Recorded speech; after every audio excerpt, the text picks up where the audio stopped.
Abis kesabaran Jokowi pernah ngamuk ke OPM, padahal sering sesumbar, mengemis ampun. Organisasi Papua Merdeka OPM seringkali sesumbar saat mereka beraksi anarkis di bumi Papua.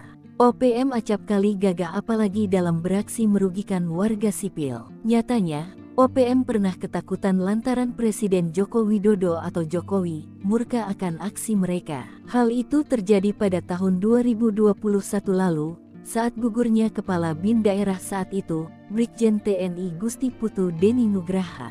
Dikutip dari Intisari, Gusti Putu Deni Nugraha ditembak oleh kelompok kriminal bersenjata KKB, sebutan OPM dulu, di distrik Beoga, Papua, Minggu tanggal 25 April tahun 2021 dulu. Presiden Jokowi secara langsung memerintahkan aksi militer kepada Kapolri Jenderal Listio Sigit Prabowo dan Panglima TNI saat itu, Marsikal Hadi Cahyanto demi memburu seluruh anggota KKB.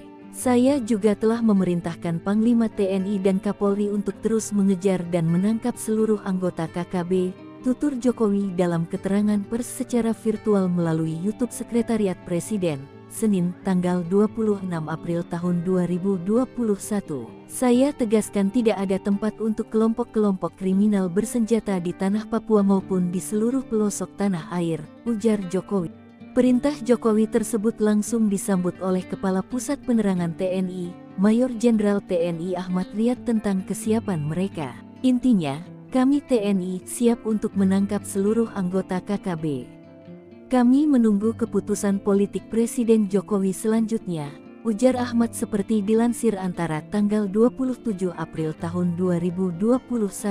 Namun, siapa sangka, KKB Papua yang selama ini berani bertindak beringas termasuk saat aksinya memicu gugurnya Kabinda Papua, ternyata malah melempem seiring turunnya perintah dari Jokowi. Melalui sebuah surat, mereka memohon Jokowi untuk tidak melakukan operasi militer di tanah Papua.